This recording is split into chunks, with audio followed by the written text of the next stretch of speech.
वहां खेल असली पता लग जाता, फ्लोर ऑफ द हाउस में जाते तो बेहतर होता। वो हम भी कह रहे हैं कि वो उन्हें शायद इस्तीफा सोशल मीडिया पे नहीं देना चाहिए था, उन्हें हाउस को फेस करना चाहिए था, लेकिन वो बात हो चुकी है, अब उसको दोहराने से कोई फायदा नहीं है। लेकिन प्रियंका कुछ कहना चाह रही है इस विषय के ऊपर। Priyanka, that's my straight question. एक इंपॉर्टेंट बात मैं कहना चाहूंगा, देखिए मैं एक मिनट में बात कहना चाहूंगा कि जो ये विधायकों का डिस्क्वालिफिकेशन का मामला है, इस पर अभी अंतिम फैसला नहीं हुआ है। स्पीकर साहब के पास फैसला गया है, स्पीकर साहब जो भी निर्णय सुनाएंगे वो अगर गलत होगा तो उसके खिलाफ कोर्ट में हम जा सकते हैं। और आपने मई 2024 तक शिंदे गवर्नमेंट के चलने की बात की है, किस आधार पर किया मैं नहीं समझता। देखिए अभी तो बहुत कानूनी लड़ाइयां बाकी है, हम सारी जजमेंट को पढ़ने के बाद हमारे पास जो भी रास्ता है वो हम अपनाएंगे। और डिस्क्वालिफिकेशन का मामला अभी खत्म नहीं हुआ है, वो सिर्फ स्पीकर साहब के पास है, उन्हें कानून के तहत ही फैसला देना पड़ेगा। ओके, एनसीपी सूत्रों के हवाले से बहुत बड़ी खबर आ रही है कि उद्धव ठाकरे को हर संभव मदद दी जाएगी और हर हाल में उनके पीछे खड़ी है एनसीपी सोर्सेस ये बड़ी जानकारी दे रहे हैं कि जो कुछ हुआ वो गलत हुआ था और साथ खड़े हैं उद्धव ठाकरे के। मैं सीधा रुख करता हूं आपका प्रियंका चतुर्वेदी, और मेरा सीधा सवाल है, क्या जो बात हो रही है कि जल्दबाजी में इस्तीफा नहीं देते तो कहानी कुछ और होती, जिसका जिक्र सुप्रीम कोर्ट ने भी करा, क्या आपको लगता है it was a lack of political maturity? I am sorry, हर चीज राजनीति के हिसाब से नहीं होती है। सरकार बचाने के लिए वो पूरी अनकॉन्स्टिट्यूशनल तरीके से एक इलीगल विप हुआ, एक इलीगल स्प्लिट हुआ, एक अनकॉन्स्टिट्यूशनल स्प्लिट हुआ, एक अनकॉन्स्टिट्यूशनल कॉल फॉर प्रोटेस्ट हुआ। उसके आधार पर अगर वो उसका हिस्सेदारी होती तो वो एक इमोरल काम होता।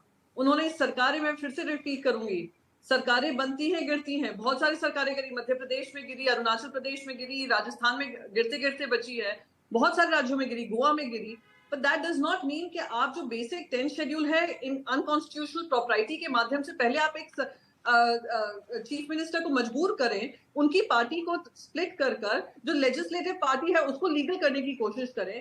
इन सब अनकॉन्स्टिट्यूशनल हिसाब से वो कहें कि आप प्लीज प्रोटेस्ट भी कर लो। जी उस समय की बड़ी ब्रेकिंग स्टोरी है, जयराम रमेश ने ट्वीट करा और कहा कि तुरंत शिंदे और फडणवीस की सरकार को अब कोई अधिकार नहीं है सत्ता में बने रहने का। इस समय की बड़ा ट्वीट है ये, बड़ी रिपोर्ट हम आपको बता रहे हैं जयराम रमेश का शिंदे और देवेंद्र फडणवीस की सरकार पे ये बड़ा हमला है। महाराष्ट्र सरकार ट्रिपल स्तर पर अब अवैध हो गई है, यानी ये इल्लीगल सरकार है। गवर्नर का एक्शन गलत था स्पीकर का एक्शन और गलत था विप का एक्शन, यानी कांग्रेस, एनसीपी और उद्धव गुट ने हल्ला बोल दिया इस विषय के ऊपर। मैं सीधा रुख करता हूं, मिस्टर चरण सिंह सापरा जुड़ रहे हैं।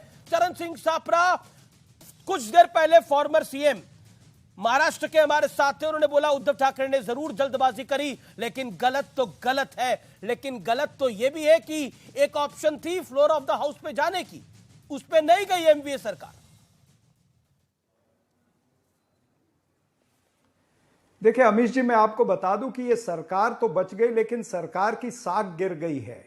और जिस तरह से आज का निर्णय आया है तो उसमें क्लियर कट नजर आता है कि जो फ्लोर टेस्ट बोला गया था वो अनैतिक था, जो चीफ विप नियुक्त हुआ था वो अनैतिक था, जो चीफ विप का निर्णय जिसको स्पीकर ने मान्यता दी वो भी अनैतिक था। तो फिर इस सरकार की नैतिकता कहां बच जाती है? नैतिकता का चीरहरण तो भारतीय जनता पार्टी ने खुद ही कराया है। और दुख की बात यह है कि उसका चीरहरण करने में शामिल थे जो कॉन्स्टिट्यूशनल हेड थे, जो राज्यपाल थे।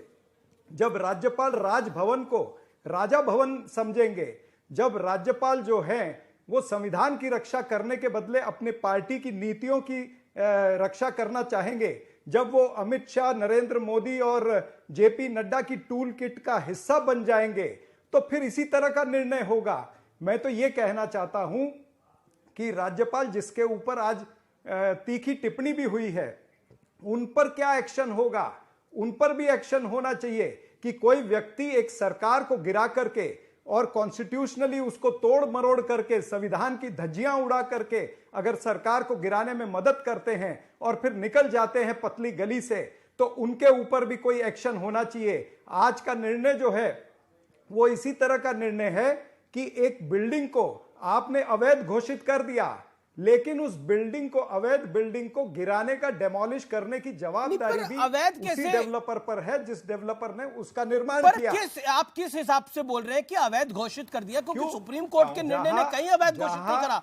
अगर सुप्रीम कोर्ट के निर्णय में कहीं लिखा है ये इलेजिटिमेट सरकार है, तो फिर तो तुरंत इस्तीफा हो जाएगा, कुछ बचेगा ही नहीं। अगर कहा आप कह रहे हैं कि अवैध घोषित कर दिया, अवैध घोषित कर दिया, सुप्रीम कोर्ट के निर्णय में कहीं अवैध नहीं है। सुप्रीम कोर्ट ने टिप्पणी जरूर, सुप्रीम कोर्ट के ने जी मैं आता हूं। देखिए, मैंने ये कहा कि फ्लोर टेस्ट का निर्णय अनैतिक था। सुनिए, फ्लोर टेस्ट का निर्णय अनैतिक था, चीफ विप अनैतिक था। उस चीफ विप की बात जो स्पीकर ने मानी वो अनैतिक थी वो बात। तो ये जब सारी चीजें अनैतिक थी, और उदाहरण मैंने एक अवैध बिल्डिंग का दिया कि इस बिल्डिंग को अवैध घोषित किया गया, देन गौरव भाटिया, गिराने का भी जवाबदारी जो है, जवाबदारी जो है उसी को दी गई है जिसने उस बिल्डिंग का निर्माण किया है। जी कांग्रेस की बात का उत्तर तो देना चाहूंगा। जी आप दे दीजिएगा। पहले सुब्राष्ट्रा काफी देर से बनी हुई है, बोली नहीं है अभी तक, इसलिए मैं उनके पास जा रहा हूं। भगत सिंह कोश्यारी का दूसरी तरफ बयान आ गया है कि मेरे फैसले को एससी ने सही बताया है, मैंने सरकार बनवाई, उस फैसले के ऊपर कोई सवाल नहीं खड़ा करा गया है क्योंकि इस्तीफा दे चुके थे। अगर सब कुछ अवैध था तो सुब्राष्ट्रा आज इस्तीफा हो जाना चाहिए था देवेंद्र फडणवीस और एकनाथ शिंदे का। लेकिन देवेंद्र फडणवीस कह रहे हैं नैतिकता का पाठ उद्धव ठाकरे बता रहे हैं।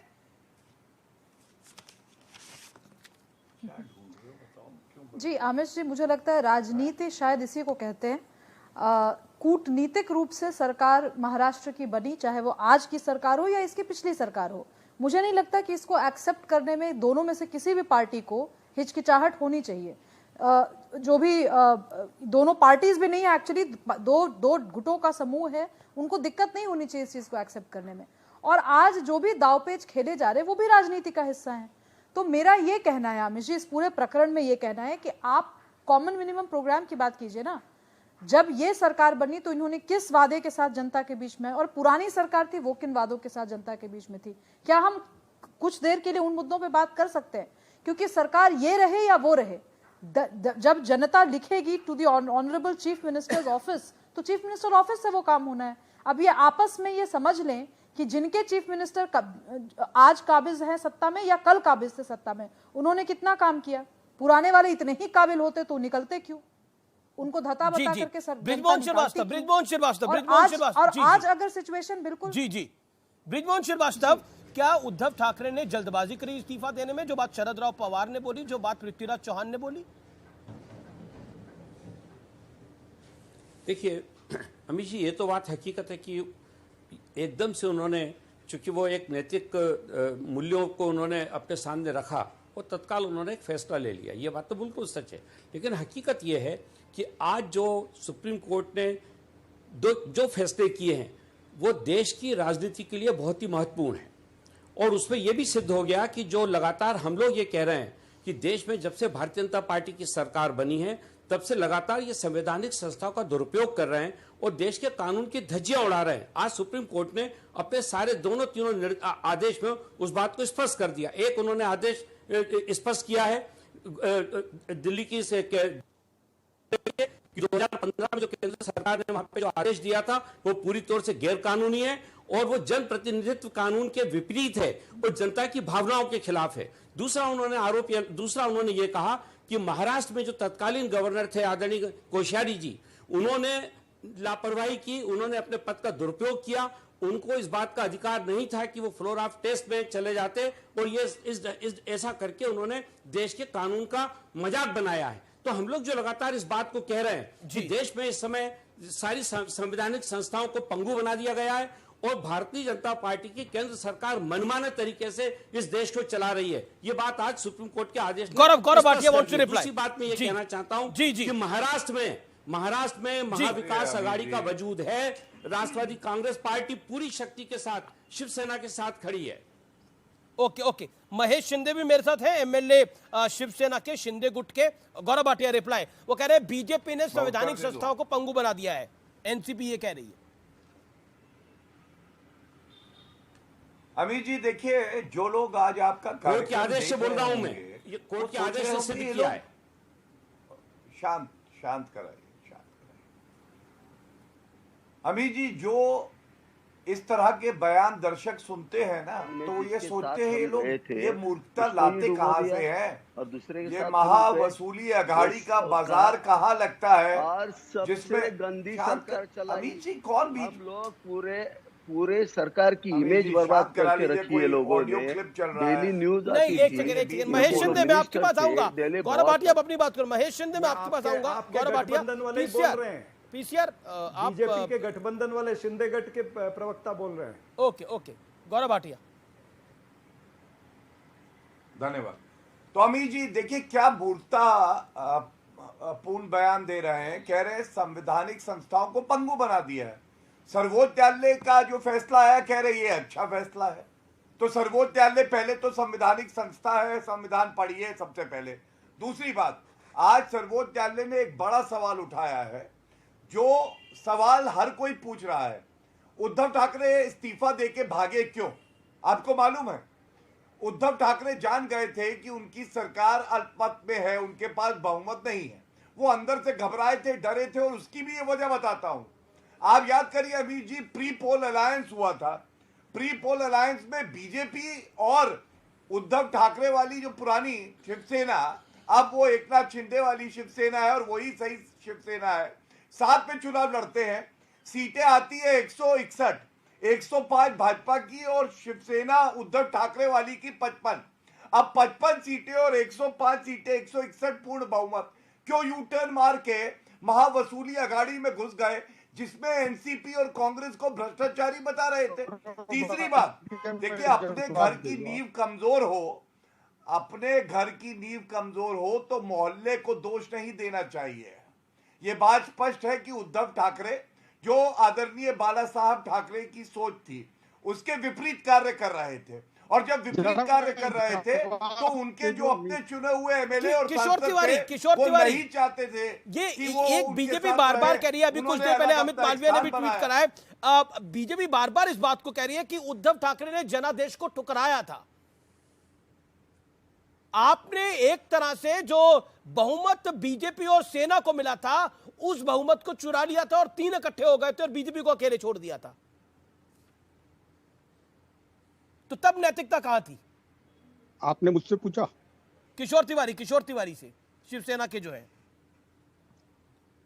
अरे भाई, अभी तो बीजेपी और शिवसेना हमारा अलायंस था, ये तो बात ठीक थी आपकी। और हमने उनको डॉच किया कर उन्होंने क्या हमारी पार्टी तोड़ देना, हाँ हमारा पक्ष तोड़ देना। और मुझे एक बात देखो, अमित कोई बोल नहीं रहा है अमित की, एक तरफ सीजेआई की कॉन्स्टिट्यूशनल बेंच कहती है कि गवर्नर जो है उन्होंने इलीगल काम किया है, स्पीकर ने इलीगल काम किया है, लेकिन फिर भी वो सरकार को बहाल कर देती है।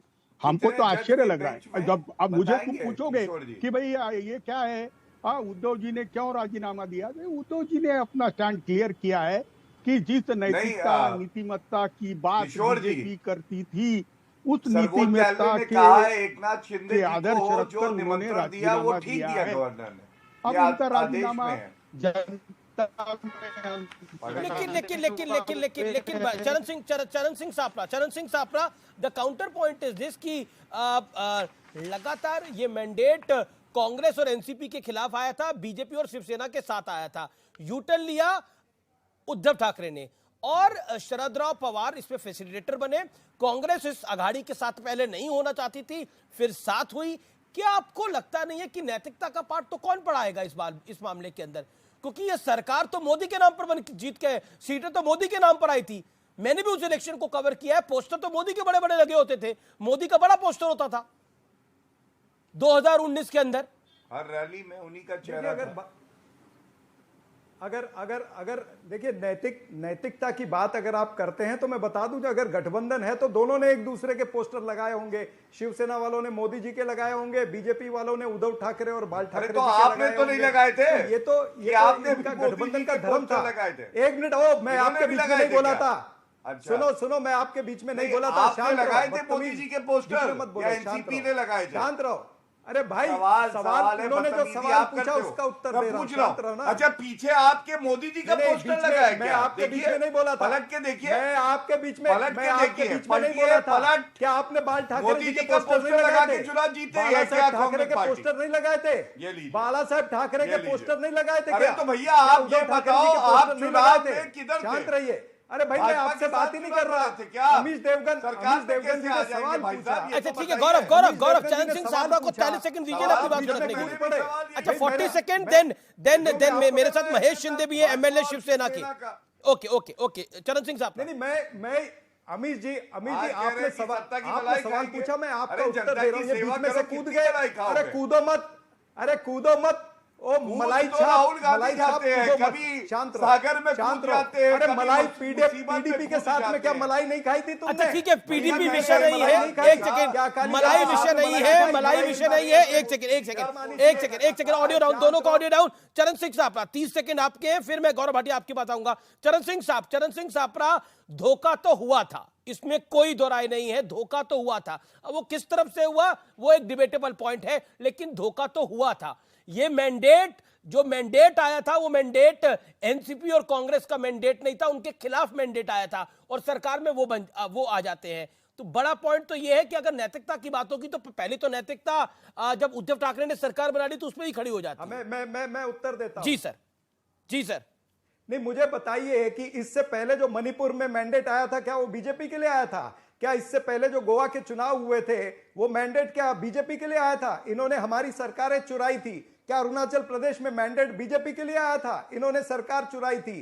कर्नाटका के अंदर एक संवैधानिक तरीके से बनी हुई जेडीएस और कांग्रेस की सरकार को इन्होंने अनैतिक तरीके से तोड़ा, पैसे देकर अनैतिक क्या था उसके अंदर? 50 खोखे अनैतिक क्या था? और 50 सिंगल लार्जेस्ट पार्टी बीजेपी थी, सिंगल लार्जेस्ट पार्टी कर्नाटक में बीजेपी थी। मध्य प्रदेश के अंदर ज्योतिरादित्य सिंधिया ने आपका साथ छोड़ दिया।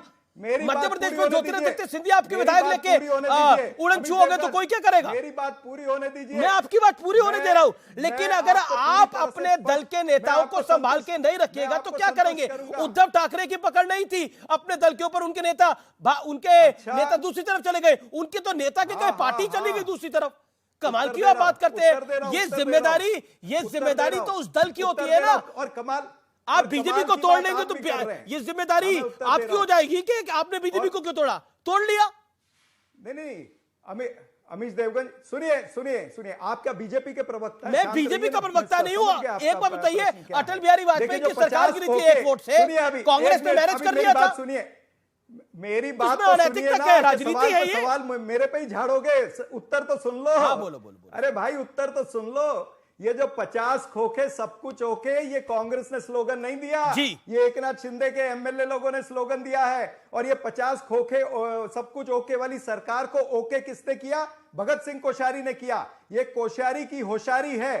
महेश शिंदे एमएलए ये आप लोग महेश शिंदे लगातार वेट कर रहे हैं। सुब्राष्ट्रा में आऊंगा आपकी बात। महेश शिंदे इंपॉर्टेंट है। महेश शिंदे जॉइन्स मी। महेश शिंदे जो चले गए उसके पीछे कुछ तो बड़ा बात था। ये लोग अच्छा काम नहीं कर रहे थे। कोरोना के टाइम पे ये लोगों ने बड़ा करप्शन किया था। परमवीर सिंह के जो भी कांड हुआ, वाजे का जो कांड हुआ, इसके वजह से पूरे महाराष्ट्र में हमारा नाम बर्बाद हुआ था। हमारे जो चीफ मिनिस्टर है घर से बाहर नहीं निकल रहे थे। That was the reason. किसी भी एमएलए को चीफ मिनिस्टर नहीं मिलते थे। पूरा बहुत बुरा माहौल था। इसके लिए एमएलए चले गए। अरे 50 एमएलए चले जाते, एक दो नहीं गए थे एकनाथ शिंदे जी के साथ, 50 एमएलए चले जाते हैं। अरे इसका कोई रिस्पॉन्सिबिलिटी नहीं होता है? और आप बोल रहे हैं 50 खोखा था, कुछ नहीं है उसमें। ये सब गलत है। ये सब लोग गए थे पहले दिन से, सब लोग बोल रहे थे कि जो प्री इलेक्शन मैंडेट जो मिला है, वो प्री इलेक्शन मैंडेट जो है वो बीजेपी के साथ है, मोदी जी के साथ है। हर एक का कहना था, हर एक एमएलए का कहना था, लेकिन कोई मानने के लिए रेडी नहीं था। और आप नैतिकता की बात कर रहे हैं? अरे जब आदिवासी के जो लोगों का जो खाउटी में घोटाला हुआ, सब एमएलए चले गए थे तत्कालीन सीएम उद्धव ठाकरे जी के पास। क्या हुआ था? बहुत बड़ा घोटाला था। सब एमएलए ने बोल दिया। अरे वो टाइम पे कहां गई थी नैतिकता कांग्रेस की? अरे कांग्रेस का मिनिस्टर था, निकाल के फेंकना चाहिए था।